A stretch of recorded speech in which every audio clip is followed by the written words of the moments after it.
quilts, small things, small things. Yeah, that's really and interesting. Judy Niemeyer is alive and well, but Judy Niemeyer is alive and well as placemats and table runners. Smaller not things. the big stuff. Yeah, interesting. Very interesting. I mean, because I've got I have the Mystical Prism and I have the Awesome Ocean, which are big, complicated quilts, and they don't want to have any part of them. Yeah. It's a lot of, it's a big commitment to do one of those. Commitment. Yeah, no kidding. Yeah. The ones that have bought the Mystical Prism, what I'm doing is offering a class every month that teaches you 2 blocks, gives you an entire month to get those 10 blocks done so that you actually can finish the quilt. Oh, that's smart. So the gals that are doing them, they're getting them done. That's interesting. That's really interesting.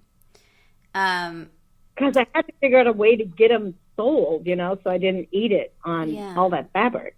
Yeah, that's really interesting. What about the role of social media? Tell me more about that, and how important is that to your business? Well, I use Facebook. I'm not at all interested in a website. Facebook is instantaneous.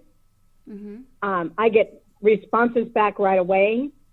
I get people, I'll do a Facebook on my classes, and then the next day I've got, 10 people in here signing up for classes. And what I do is when I do my Facebook, I share it over to the guild Facebook pages, so that way I'm hitting all of those gals. And then email. Email's huge. People really respond to email. So I've set up Google calendars. So when I set up a class, as they sign up, I put them into the calendar, which populates their calendar. They are ridiculously appreciative of that because now they have a reminder. It's a great vehicle for me to get their supply list to them, class notes, that kind of thing. So I'm hanging with email, and right now I'm playing with MailChimp and Cake Mail. I'm not sure which way I'm going. But interesting. And what about YouTube? Right now, that's it. I might. You use YouTube. And YouTube. Oh my God, I love YouTube. I love YouTube, and my customers love our videos. I tell you, they're great videos. We're getting ready on that. It's just fun, and they when we did the homework assignments for the more complicated classes. They'll tell me I sit and watch that video 5 and 6 times to get my homework done. That's really great. Because the classes we're offering are they're not easy.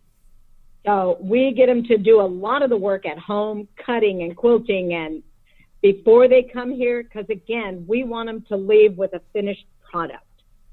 And people will do homework. They won't finish it after the class. That's really interesting. So we've kind of reversed it.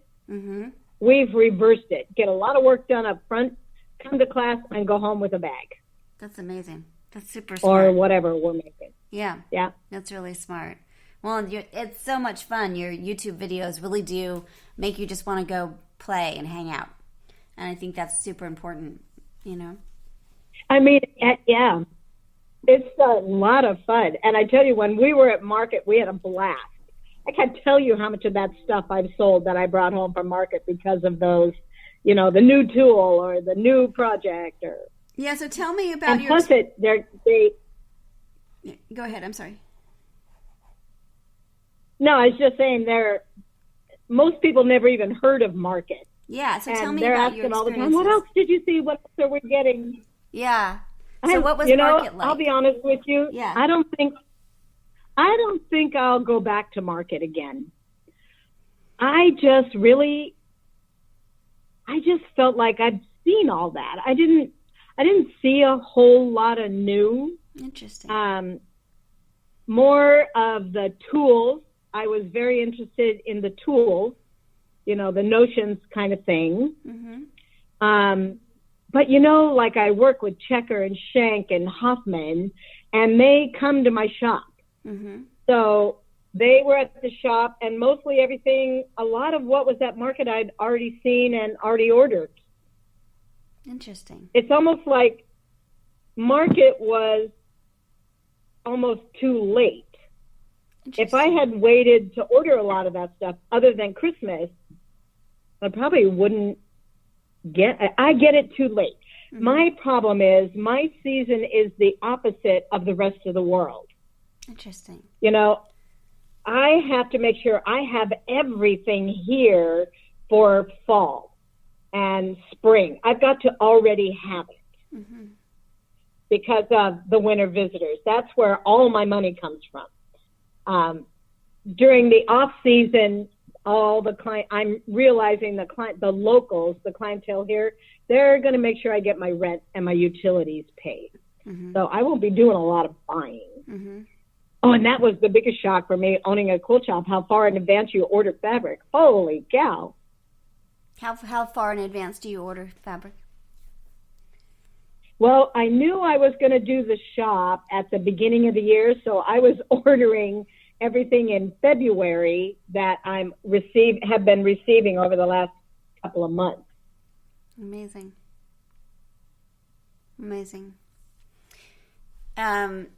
Really pretty cool, though. I mean, and fortunately, I've got to make sure that all of it lands here during the winter visitor time so that I can actually pay those bills.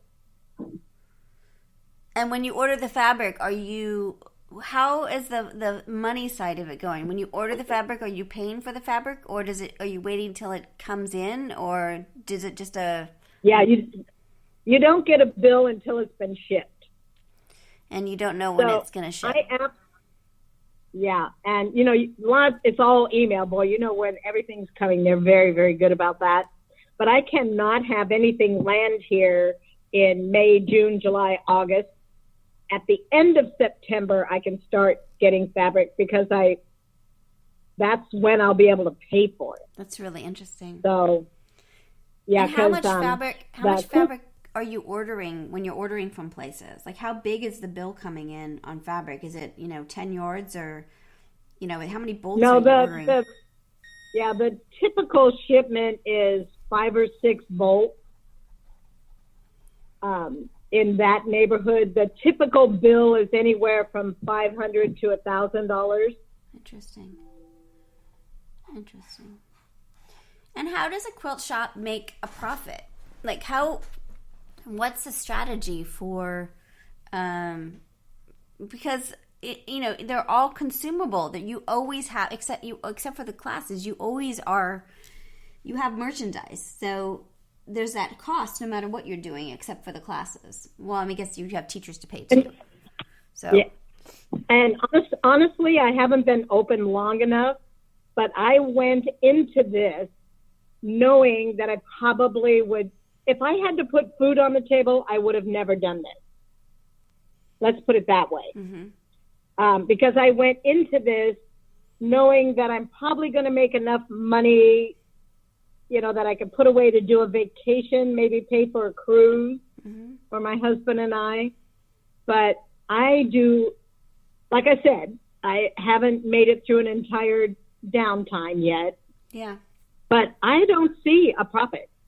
I mean, at the gals who, here in town, the gal who owns Fabrics Unlimited, she sells big long arm machines and that kind of thing. I'm guessing that's what's putting food on her table because it sure can't be the fabric. Interesting. Do you think that do you sell machines at all? No, Interesting. I'm going to wait and see how that works. Mm-hmm. My shop, we actually sell outriggers.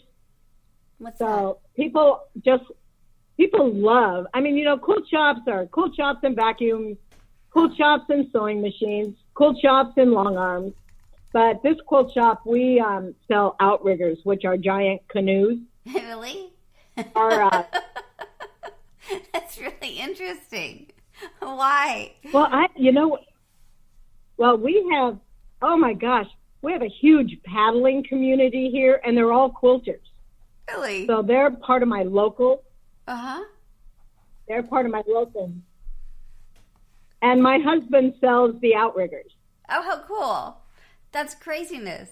You must be the only shop that's got that as part of your quilting shop. Oh, we are it, I tell you, because it's Copper Canyon Quilting and Edge to Edge outriggers.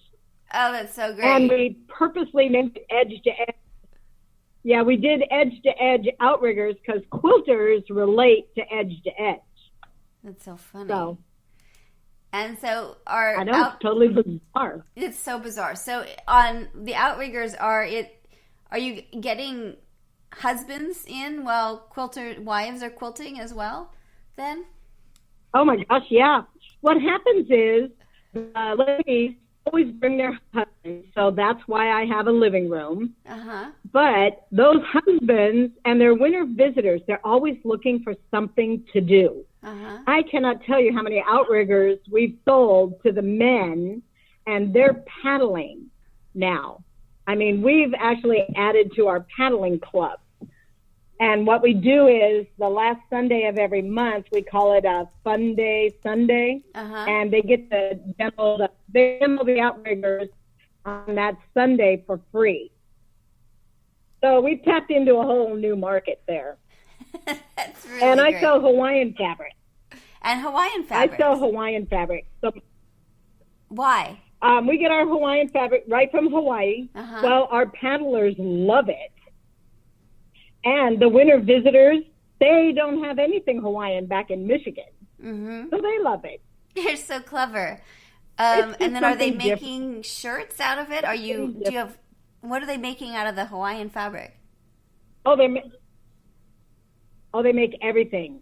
Skirts and blouses. They make throws for the couch. I mean, it's hilarious.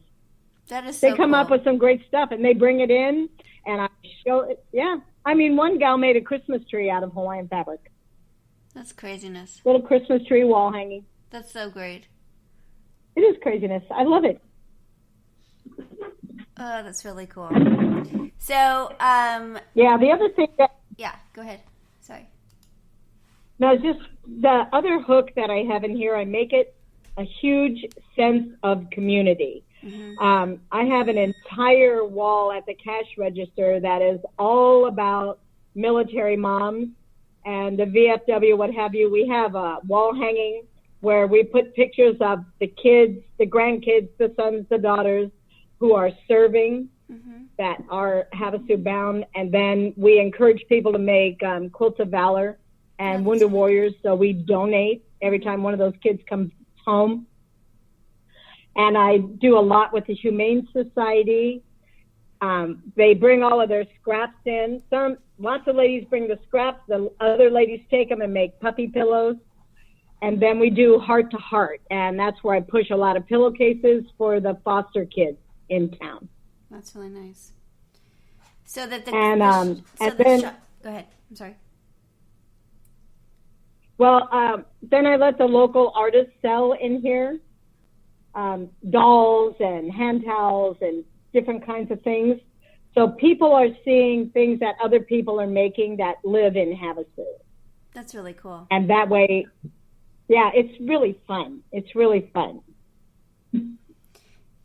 And do you take a percentage of any of that, the local stuff, or are you just giving them space to, how do you decide who gets to display their work there and sort of?